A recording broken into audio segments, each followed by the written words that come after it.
আরে আল্লাহর বান্দা নামাজে চলে যাচ্ছে, ওকে কিছুতেই নামাজ পড়তে দেওয়া যাবে না। যেভাবে হোক ওকে আজকে আটকাতে হবে।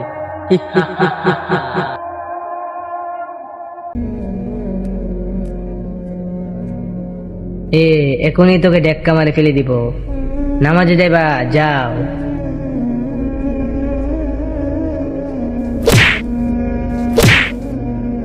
উপরে পরে গেলাম, পাঞ্জাবিটা নষ্ট হয়ে গেছে।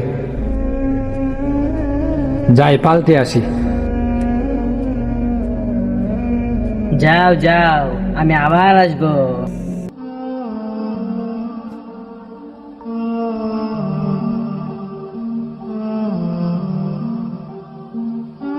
তুমি আবার এসেছো, তোমাকে এখন ধাক্কা মেরে ফেলে দিব, তোমাকে নামাজে যেতে দিব না। হা হা হা।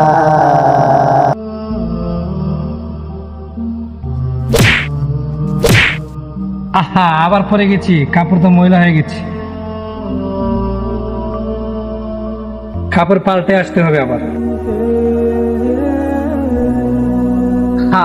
তোমাকে আবার পেয়ে গেছি। ফজরের নামাজের সময় চলে যাচ্ছে, জলদি করে নামাজটা পড়ে আসি। হে আল্লাহর বান্দা, দাঁড়াও। জি বলেন।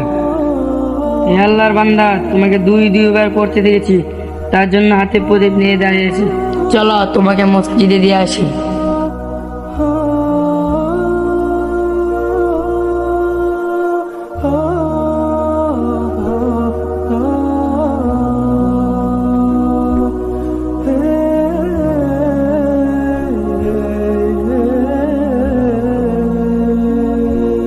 যাও, ওইতে মসজিদ, নামাজ পড়ে আসো। আপনি নামাজে যাবেন না? না, আমি নামাজ পড়ি না। আচ্ছা ঠিক আছে, তাহলে আমি নামাজ পড়ে আসি।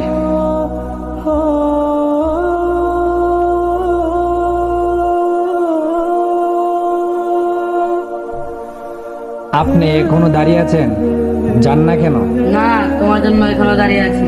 তাহলে আপনি নামাজ পড়লেন না কেন? না, আমি নামাজ ভালো পাই না, কারণ আমি তাহলে আপনি যদি ইবলিস শয়তান হন, শয়তানের কাজ তো নামাজ থেকে বিরত রাখা, আল্লাহর বান্দাদেরকে নেক কাজ থেকে বিরত রাখা। আপনি যে আমাকে নামাজ আসতে সাহায্য করলেন, কারণ কি? কারণ আমি আজকে সিদ্ধান্ত নিয়েছিলাম তোমাকে নামাজ থেকে বিরত রাখবো, কিন্তু আমি যখন তোমাকে প্রথমবার ধাক্কা মেরে ফেলে দিলাম, তারপর তুমি যখন বাড়িতে গিয়ে পোশাক পরিবর্তন করে নামাজ থেকে রওনা দিলা, আল্লাহ তাআলা তোমার প্রতি খুশি হয়ে তোমার সকল গুনাহ মাফ করে দেয়। আলহামদুলিল্লাহ। আমি যখন তোমাকে দ্বিতীয়বার আবার ধাক্কা মেরে ফেলে দিলাম, তুমি বাড়িতে গিয়ে পোশাক পরিবর্তন করে উযু করে মসজিদে যখন রওনা দিলা, তারপর আল্লাহ তাআলা তোমার প্রতি খুশি হয়ে তোমার পরিবারের সকলের গুনাহ মাফ করে দিয়েছেন। আলহামদুলিল্লাহ। তারপর তৃতীয়বারের মাথায় আমি ভয় পেয়ে গিয়েছি। কেন ভয় পেয়ে গিয়েছি আমি জানি না, তবে আমার বিশ্বাস তৃতীয়বার মতো যদি তোমাকে ফেলে দিতাম, তুমি যদি বাড়িতে গিয়ে আবার পোশাক পরিবর্তন করে মসজিদে রওনা দিতে, তাহলে আমার মনে হয় তোমার প্রতি আল্লাহ খুশি হয়ে তোমার এলাকাবাসী সবার জীবনের গুনাহ মাফ করে দিত। এই জন্য আমি ভয় পেয়ে তোমাকে মসজিদে আসতে সাহায্য করেছি।